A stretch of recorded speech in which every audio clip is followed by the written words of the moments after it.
नमस्कार मित्रांनो, मी पवन देशपांडे तुमचं माझ्या यूट्यूब चॅनलमध्ये स्वागत करतो। मित्रांनो, 806 पदाची जी PSI ST असिस्टंटची ASOची जी एक्झाम 11 एप्रिलला होणार आहे त्या एक्झामच्याबद्दल आपण आजच्या लेक्चरमध्ये माहिती पाहणार आहोत। मित्रांनो, साधारणतः 60-70 दिवसाचा आता आजपासूनचा कालावधी आहे। या 70 दिवसामध्ये तुम्ही तुमच्या प्रीचं जर व्यवस्थित नियोजन केलात तर मी खात्रीने सांगू शकतो ही प्री तुम्ही सहजरित्या क्वालिफाय होऊ शकता।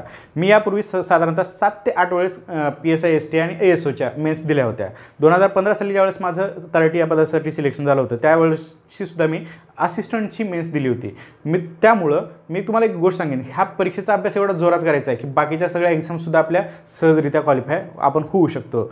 म्हणजेच ह्या परीक्षेच्या अभ्यासानं आपण हे तर परीक्षा पास व्हायचंच आहे, त्याचबरोबर इतर जी एक्झाम आहेत त्यासुद्धा एक्झाम पास होण्याचं टार्गेट आपल्याला या ठिकाणी ठेवायचं आहे। मित्रांनो, जर व्यवस्थितरित्या तुम्ही शेड्यूल जर तुमचा आखलात, हे 70 दिवस जर स्वतःलाच टाईम दिलात आणि स्वतःच्या अभ्यासाला टाईम दिला तर मी तुम्हाला खात्रीने सांगू शकतो या 70 दिवसानंतर तुम्ही स्वतःहून ज्यावेळेस तुमचं स्कोअर चेक कराल त्यावेळेस डोळे झाकून तुम्ही तुमच्या मेन्सच्या तयारीला लागू शकाल।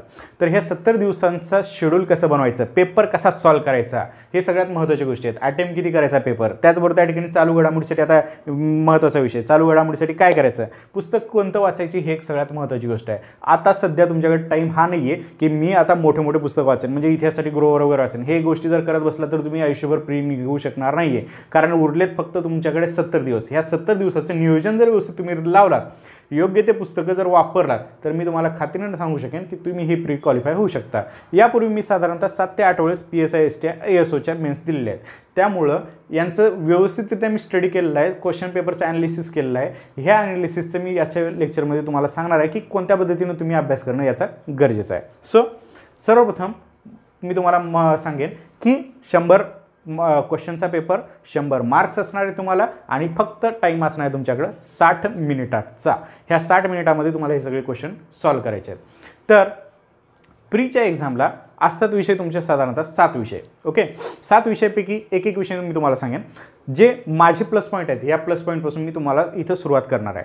तुम्ही सुद्धा ह्या एक्झामसाठी तुमचे प्लस पॉईंट कोणते आहेत आणि तुमचे मायनस पॉईंट कोणते आहेत हे जर तुम्हाला कळलं आणि ह्या उरलेल्या 70 दिवसामध्ये त्या प्लस पॉईंटला जर व्यवस्थित जर तुम्ही जोर लावलात तर मी खात्रीने सांगू शकेन तुमचा पेपर तुम्ही सहजरित्या क्वालिफाय होऊ शकता।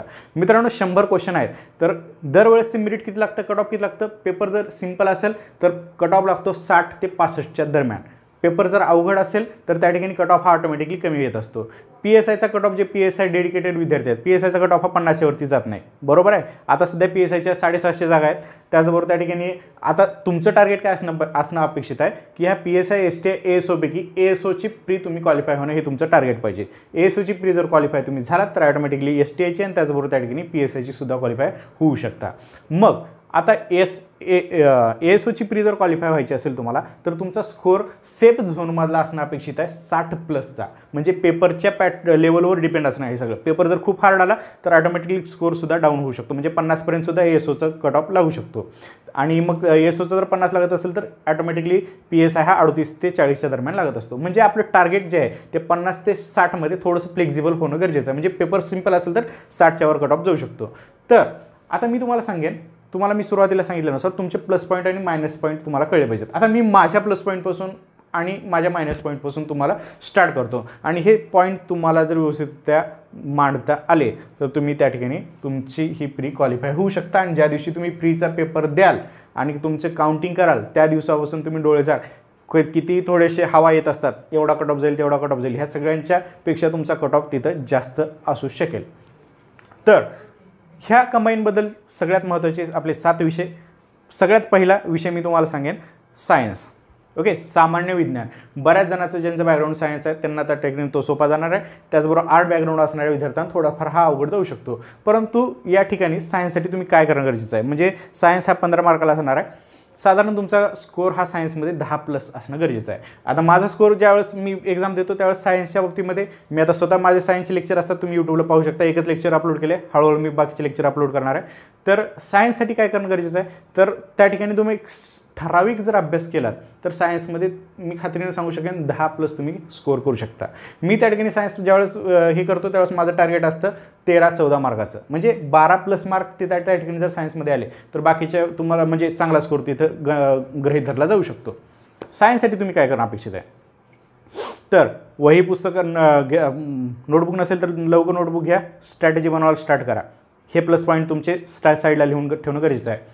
तर पहिला सायन्ससाठी मी तुम्हाला एक सांगेन, सचिन भस्के सरांचं पुस्तक तुम्हाला माहिती आहे, 5वी एडिशन आली आहे, सर्वात अप्रतिम पुस्तक आहे, सुंदर पुस्तक आहे. तुम्ही जर ते व्यवस्थितरित्या केलात तर तुमचं सायन्स बऱ्यापैकी तिथे कव्हर होऊ शकतं. सचिन भस्के सरांनी NCERTच्या सोबतच त्या ठिकाणी स्टेट बोर्डची सुद्धा पुस्तकं या पुस्तकामध्ये कव्हर करून त्यांनी टाकलेली आहेत. ओके, मी मागच्या 4-5 वर्षापासून 5-6 वर्षापासून त्या ठिकाणी सगळे पेपरचे ॲनालिसिस केलं आहे. जास्तीत जास्त क्वेश्चन कशावर असतात, बायोवरती असतात. 11वी-12वीच्या बायोचे बरेचसा भाग आहे त्या ठिकाणी आपल्या सिलेबसला असलेला पाहायला मिळतो. ओके, फिजिक्स केमिस्ट्री आहे ते त्या ठिकाणी साधारणतः 10वी लेवलपर्यंत आहे. आणि या सायन्सच्या पुस्तकामध्ये, भस्के सरांच्या पुस्तकामध्ये हे पूर्णच म्हणजे 5वीपासून ते 12वीपर्यंतचे बरेचसे पॉईंट आणि NCERTचे सुद्धा पॉईंट्स त्यांनी त्या ठिकाणी या पुस्तकात कव्हर केले आहेत. म्हणजे बाकीचं सगळं पसारा वाचत बसण्यापेक्षा म्हणजे 8वी ते 10वीचं पुस्तक वाचा, परत हे पुस्तक 11वी-12वीचे वाचवा, ते अर्धे डोक्यावरून जाणार, याच्यापेक्षा कलरफुल पुस्तक आहे, सुंदर पुस्तक आहे, व्यवस्थितरित्या त्याचा अभ्यास करणं गरजेचं आहे. याच्या कमीत कमी तुमच्या 3 रिव्हिजन होणं गरजेचं आहे. फास्ट होऊ शकतात, बरंचसं कलरफुल पुस्तक आहे, साधारणतः 450 पानाचं पुस्तक आहे. जर 10 दिवसाचा टाईम आधीच आखून ठेवा या पुस्तकासाठी. हे 10 दिवसामध्ये पुस्तक तुमचं वाचून व्यवस्थितरित्या नोट्स त्याच पुस्तकावर काढत चला आणि त्याचं रिव्हिजन होणं तुमचं गरजेचं आहे. जर तुम्ही असं केलात तर मी खात्रीने सांगू शकेन त्या ठिकाणी तुमचे 10+ तर मार्क त्या ठिकाणी तुमचे कव्हर होऊ शकतात. बघा, विषय आहेत टोटल तुमचे 7. ओके, 7 विषयापैकी प्लस पॉईंट आणि थोडेसे मायनस पॉईंट ह्यावरती मी तुम्हाला फोकस करायला लावत आहे. आता माझा विषय होता प्लस पॉईंटचा, मी सायन्स तुम्हाला सांगितला. या पद्धतीने तुम्ही भस्के सरांचं एक पुस्तक व्यवस्थितरित्या जर हे केलात तर खात्रीने तुम्ही त्या ठिकाणी तुम्ही बऱ्यापैकी स्कोअर करू शकता. आणि बाकीच्या तुमच्या जे काही नोट्स असतील सायन्सच्या त्यासुद्धा तुम्ही त्या ठिकाणी वाचून घेणं गरजेचं आहे. पहिला विषय झाला सायन्सनंतर मी तुम्हाला माझा दुसरा प्लस पॉईंट सांगेन. दुसरा प्लस पॉईंट आपल्या चॅनलवरती माझे व्हिडिओ आहेतच मॅथचे. ओके, मॅथ आणि त्याचबरोबर त्या ठिकाणी रिझनिंग म्हणजे अंकगणित आणि बुद्धिमत्ता हा तुमचा असणारा सर्वात जास्त स्कोअर देणारा सब्जेक्ट. ज्यांचं कोणाचं मॅथ खूपच हार्ड असतं त्यासुद्धा विद्यार्थ्यांना या ठिकाणी आजपासून जरी स्टार्ट केलं तरी 10 मार्क तुम्ही स्कोअर करू शकता. 10 मार्क स्कोअर करू शकता. सर आमचं तर मॅथ खूपच भयानक आहे आणि रिझनिंगचं पण बोंबा आहे म्हटली तर मी तुम्हाला सांगेन मॅथ रिझनिंगमध्ये सर्वात जास्त पेपरचं ॲनालिसिस करा, तुम्हाला कळून येईल. सर्वात जास्त पार्ट हा 60 ते 70% असतो तुमचा रिझनिंगचा. ओके, कळतंय.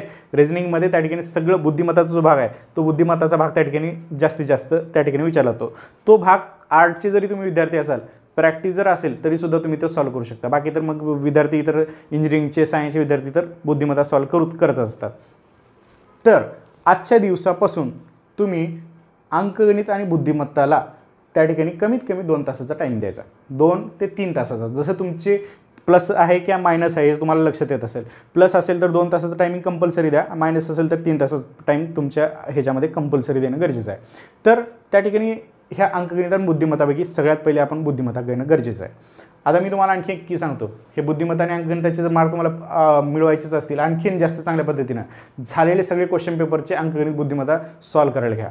परत ते सॉल्व्ह करा. अंकगणित आणि बुद्धिमत्ता कशाचे पेपर येतात, प्रश्न जास्त येतात, ॲनालिसिस करा पेपरचं. ॲनालिसिस केलं तर सगळ्या गोष्टी क्लिअर होतात आणि हे लगेच क्वालिफाय होऊ शकता. 70 दिन आठवतो का शाहरुख खानचा डायलॉग, 70 मिनिट. हे 70 मिनिट विसरायचे नाहीत, कोणालाही घ्यायचं नाही. त्या पद्धतीने हे 70 दिवस तुमचे स्वतःसाठीच ठेवायचे आहे. कोण काय झालं तिकडं गोंधळ काय होईना, आपण स्वतःच्या 70 दिवसासाठी फोकस करायचे आहे. 70 दिवस फोकस केलात असा येण्यासारखा अभ्यास करा की प्री क्वालिफाय झालं पाहिजे. आणि प्री क्वालिफाय झालं तर मेन्स क्वालिफाय होणं काहीच अवघड नसतं. ओके, मेन्सचा पण तुम्हाला मी सांगेनच कसा अभ्यास करायचा.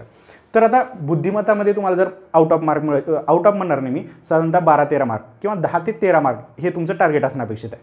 बुद्धिमत्ताचे झालेले सगळे क्वेश्चन पेपर सॉल्व्ह करायचे. सुजित पवारचं पुस्तक तुम्हाला माहीत आहे, सुजित पवार सरांचं पुस्तक, त्या ठिकाणी ते पुस्तकाचं पूर्ण व्यवस्थितरित्या बुद्धिमत्ता सॉल्व्ह करा. 2 क्वेश्चन तर कंपल्सरी आहेत. संख्या मालिका आहे, संख्या मालिका आहे आणि वर्णमाला आहे.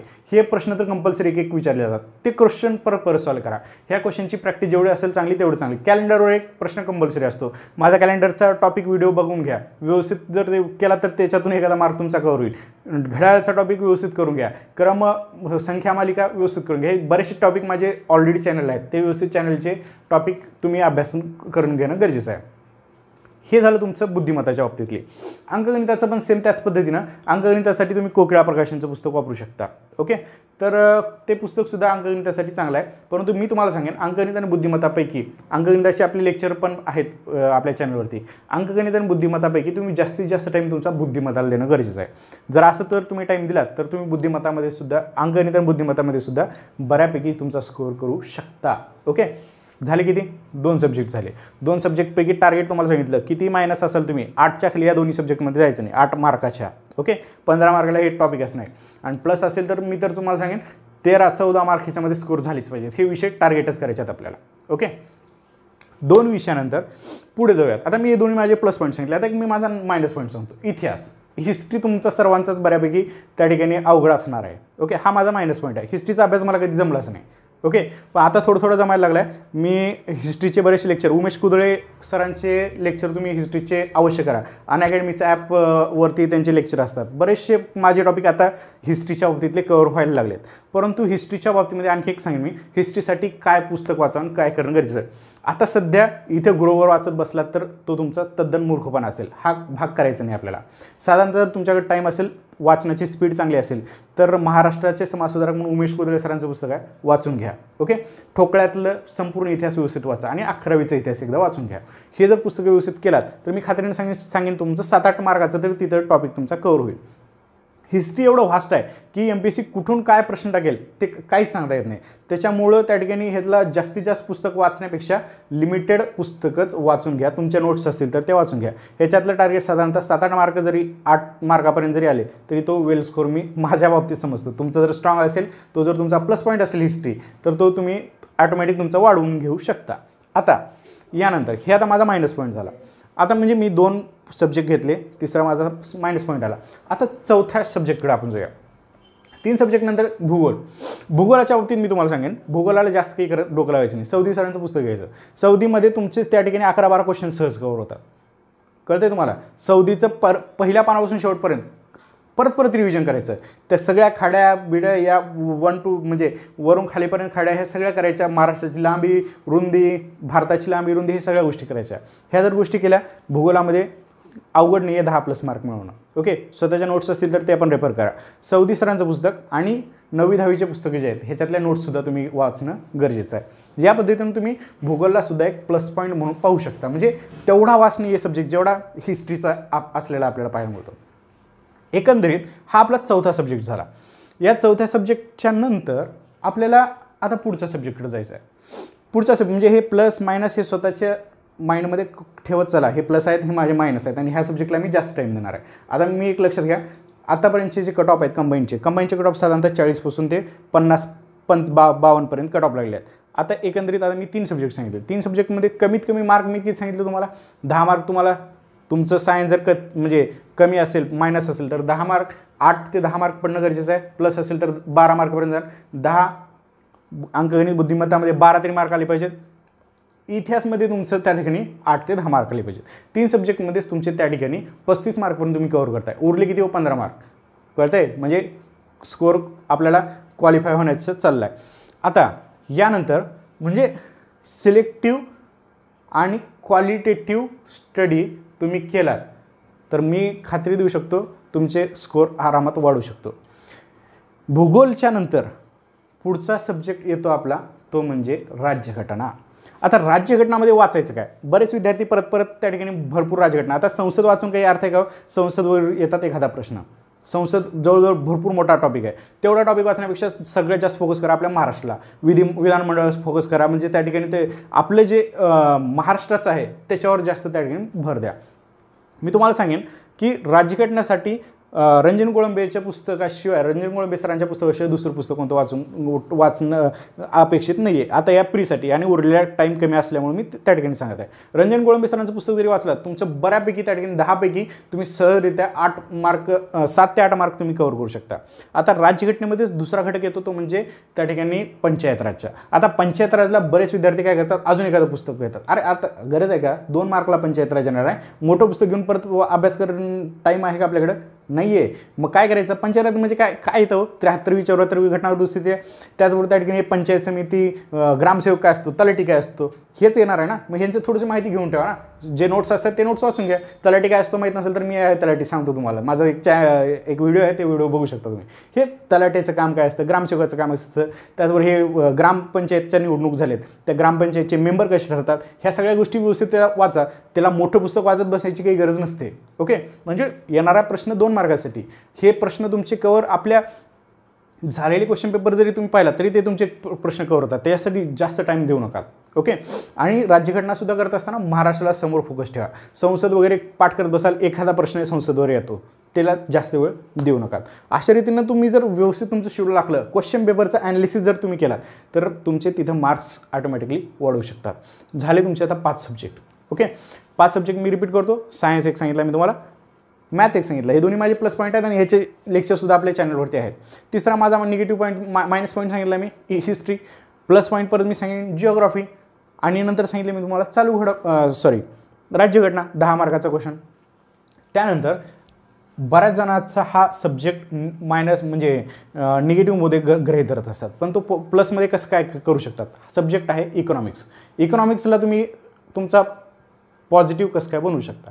इकॉनॉमिक्सचे क्वेश्चन सगळे पहिल्यांदा आलेले पाहिजे. जास्तीत जास्त क्वेश्चन कशावर येतात, थोडेसे करंटला रिलेटेड क्वेश्चन येतात.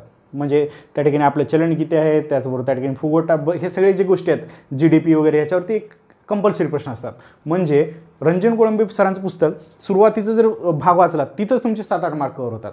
म्हणजे कोळंबे सरांचं इकॉनॉमिक्सचं पुस्तक परत वाचा, 2 रिव्हिजन ह्याचे एक द्या, 2 ते 3 रिव्हिजन. जसं मी तुम्हाला भस्के सरांचं पुस्तक सांगितलं की त्या ठिकाणी भस्के सरांच्या पुस्तकाला जसं 2-3 रिव्हिजन्स आहेत, तसंच तुम्ही इकॉनॉमिक्सच्या पुस्तकाला रिव्हिजन द्या. हातचे मार्क आहेत इकॉनॉमिक्सचे, जास्त बाहेरचे विचारलं जात नाही. हे सगळे जर तुम्ही व्यवस्थितरित्या तयार केलात, तर तुम्ही इकॉनॉमिक्समध्ये सुद्धा व्यवस्थितरित्या जंप मारू शकता तुमची स्कोरिंगची. ओके. 6 सब्जेक्ट सांगितलं मित्रांनो तुम्हाला. 6 सब्जेक्टपैकी आता तुम्ही स्वतः बघा कोणते तुमचे मायनस आहेत आणि कोणते तुमचे प्लस आहेत. आणि जे प्लस आहेत ना, त्या प्लसला परत रिव्हिजन द्यायचं आहे तुम्हाला. प्लसला परत रिव्हिजन द्यायचं आहे. मी तुम्हाला सांगेन, मी स्वतः जो अभ्यास करतो, तुम्ही तुमची स्ट्रॅटेजी स्वतःची पण वापरू शकता आणि वापरू शकता. त्या ठिकाणी स्वतःचं डोकं लावू शकता. मित्रांनो, मी माझ्या प्रीच्या अभ्यासामध्ये मी कधीच लोड घेत नाही प्रीचा. प्री तर असं सहज पास होते. कसं पास होते, जास्तीत जास्त तुमचे 4 ते 5 सब्जेक्ट एकदम खतरनाक बनवायचे, खाऊनच टाकायचं त्या सब्जेक्टला, परत रिव्हिजन करायचं. 7 सब्जेक्टला आणि उरलेले 2-3 सब्जेक्ट जे आहेत त्याचं फक्त जनरल माहिती वाचून घ्यायचं. हे मी करतो, तुम्हाला सूट होईल का हे तुमच्या मनावर तुम्ही ठरवायचं आहे. ओके. पण 4 ते 5 सब्जेक्ट जर तुम्ही व्यवस्थितरित्या केलात, 5 सब्जेक्ट जर केलात, तर 10 मार्कांना तुमचे 50 मार्क इथं होत आहेत. ओके. आणि उरलेल्या 2 सब्जेक्टमध्ये तुम्हाला जर 10 मार्क पडले, तर तुम्ही सेफ झोनमध्ये जात आहे. बरोबर. त्यामुळं तुम्ही सगळंच गोंधळून जाण्यापेक्षा कोणतेही तुमचे 4 ते 5 सब्जेक्ट निवडायचे आणि त्या 5 सब्जेक्टला व्यवस्थितरित्या जोर लावून अभ्यास करायचा आहे. आता हे झालं तुमच्या इकॉनॉमिक्सबद्दल. इकॉनॉमिक्स आणि पॉलिटी ह्या दोन्हीसाठी कोळंबे सरांच्या पुस्तकाशिवाय दुसरा मी पुस्तक तुम्हाला सांगणार नाही. आता टाईम कमी असल्यामुळं हे 2 पुस्तकाचं परत रिव्हिजन तुम्ही करणं गरजेचं आहे. इथं तुमचं झालं ह्या पुस्तकाच्या बाबतीतलं. आता राहिला एक पॉईंट जो की सगळ्या महाराष्ट्रापुढं परत विचारलं, म्हणजे विचार करण्याचा चालू घडामोडी. सर कुठपर्यंत विचारलं जाईल, 2019च विचारेल का 20चं विचारेल. मागे मित्रांनो हे पेपरमध्ये आलेली न्यूज आहे. पेपरमध्ये आलेल्या न्यूजमध्ये काय सांगितलं आहे, राज्यसेवेच्या बद्दल असं एका अधिकाऱ्यानं सांगितलेलं आहे. विश्वसनीय सूत्र किंवा MPSCने काही डिक्लेअर केलं नाही. असं एका अधिकाऱ्यानं, म्हणजे आयोगातल्या अधिकाऱ्यानं असं सांगितले की राज्यसेवेचे पेपर, म्हणजेच या ठिकाणी MPSCचे पेपर जे आहेत ते पेपर आता जुनेच ह्याच्यावरती येणार आहेत. ओके. पण त्यांनी कंबाईनबद्दल असं काही उल्लेख केला नाही. मग कंबाईनबद्दल तुम्हाला ह्या 2020चं पण येऊ शकतं, 2019चं पण येऊ शकतं. आता तुमच्या टार्गेटमध्ये अभिनव प्रकाशनचं एखादं पुस्तक घ्या, 2019 आणि 20चं. हे पुस्तक व्यवस्थितरित्या वाचून घ्या. 2019चे पण थोड्याशा घडामोडी वाचल्या पाहिजेत आणि 2020च्या पण घडामोडी तुम्ही वाचणं गरजेचं आहे. अभिनव प्रकाशनचं पुस्तक व्यवस्थितरित्या त्या पुस्तकातून तुम्ही चालू घडामोडी केला तर त्या ठिकाणी बेस्ट असेल. वार्षिकी कोणतं पण पुस्तक घ्या, त्याच्यातून तुमच्या चालू घडामोडी तुम्ही कव्हर करणं गरजेचं आहे. म्हणजे तुम्ही या ठिकाणी मी फक्त 2019च वाचेन, 2020चं वाचणार नाही असं म्हणून चालणार नाही आहे. ओके. फक्त ती न्यूज जी होती ती फक्त राज्यसेवेबद्दलची होती. त्यामुळे PSI SOला कोणत्यापर्यंत तुमचं सिलेबस विचारलं जाईल हे काही कन्फर्म नाही आहे. त्यामुळे बेटर असेल 2019 आणि 2020 ह्या सगळा स्टडी याचा तुम्ही अभ्यास करणं अपेक्षित आहे. हा सुद्धा तुमचा प्लस पॉईंट होऊ शकतो. 15 क्वेश्चन आहेत, साधारण 10 प्लसचंच टार्गेट तुम्ही या ठिकाणी ठेवणं गरजेचं आहे. अशा पद्धतीनं तुम्ही जर तुमची स्ट्रॅटेजी बनवलात, PSI SOची 806 जागा आहेत तब्बल. ह्या 806 जागाची प्री क्वालिफाय होतात. त्या ठिकाणी बऱ्याच वेळेस त्या ठिकाणी रेशिओ कमी जास्त होतो. 15 पासून 20पर्यंत प्रीमधून मेन्सला क्वालिफाय केलेले विद्यार्थी निवडले जातात. म्हणजे मोठी संख्या या ठिकाणी तुमची प्री क्वालिफाय होणारी आहे. गरज आहे तुम्ही तुमचं शेड्यूल व्यवस्थितरित्या बनवण्याची. हे जर शेड्यूल तुम्ही व्यवस्थितरित्या बनवलात तर मी खात्रीने सांगू शकेन हे सगळे सब्जेक्ट तुम्ही त्या ठिकाणी क्वालिफाय होऊ शकता. परत एकदा सगळ्या गोष्टी मी सांगेन तुम्हाला. सब्जेक्टचं तुम्हाला मी ओव्हरलुक दिला. निखिल महाजन सरांनी सांगितल्यानुसार तुम्ही तुमच्या अभ्यासाचे 4 सेशन करू शकता. Session first, session second, session third आणि सेशन 4. हे 4 सेशन बघा. आता मी सब्जेक्टचं तुम्हाला सांगितलं, त्यातले सब्जेक्ट कोणते निवडायचे हे तुम्ही ठरवा. तुमचे प्लस आणि मायनस आहेत. मायनसला जास्त वेळ देत बसू नका. ओके, प्लसला परत एकदा वाचून स्ट्रॉंग बनवा. निखिल महाजन सरांनी सांगितल्यानुसार पहिलं सेशन तुमचं 4 तासाचं असलं पाहिजे. त्यातले तुमचे प्लस पॉईंट जे आहेत ते तुम्ही रिव्हिजन व्यवस्थितरित्या डेली पुस्तकाचं परत अभ्यास करणं गरजेचं आहे. सेशन सेकंडमध्ये तुम्ही त्या ठिकाणी संदर्भ पुस्तकाच्या ज्या नोट्स काढल्या आहेत त्या नोट्सचं तुम्ही स्वतःहून रिव्हिजन देणं गरजेचं आहे. म्हणजे पहिलं सेशन वाचून काढणं, दुसऱ्या सेशनमध्ये तुम्ही त्या ठिकाणी त्याच्या सेल्फ नोट जे आहेत त्या नोट्स त्या ठिकाणी अभ्यासणं, तिसरं सेशन जे आहे तुमचं चालू घडामोडी आणि अंकगणित बुद्धिमत्ताचा अभ्यास करणं. हे 2 सब्जेक्ट डेली करायचे. चालू घडामोडी, अंकगणित बुद्धिमत्ता हे 2 सब्जेक्ट डेली करायचे आहेत आपल्याला. ह्याचं असेल तुमचं सेशन, तिसरं सेशन. म्हणजे साधारणतः 3 तासाचं तर टाईम याला 2 विषयाला देणं गरजेचं आहे. आणि सर्वात महत्त्वाचं सेशन असणार आहे तुमचं 4थं सेशन.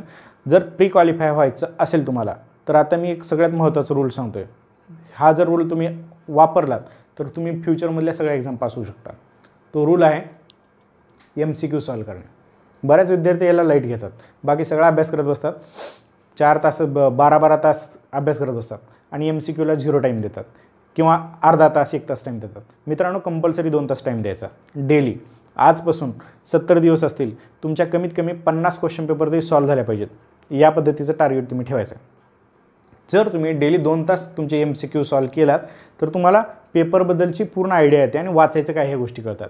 त्यामुळं MCQला सुद्धा तेवढंच महत्त्व द्या जेवढं तुम्ही अभ्यासाला महत्त्व देता. असं 4 सेशन बनवा दिवसातले आणि व्यवस्थितरित्या तुमचं शेड्यूल आखून त्या ठिकाणी तुम्ही तुमचा अभ्यास करू शकता. या पद्धतीनं हे सगळ्या गोष्टी मी तुम्हाला सांगितल्या. कोणत्या विषयाला किती मार्क्स द्यायचे, प्लस कोणते पॉईंट काढायचे, मायनस कोणते पॉईंट काढायचे.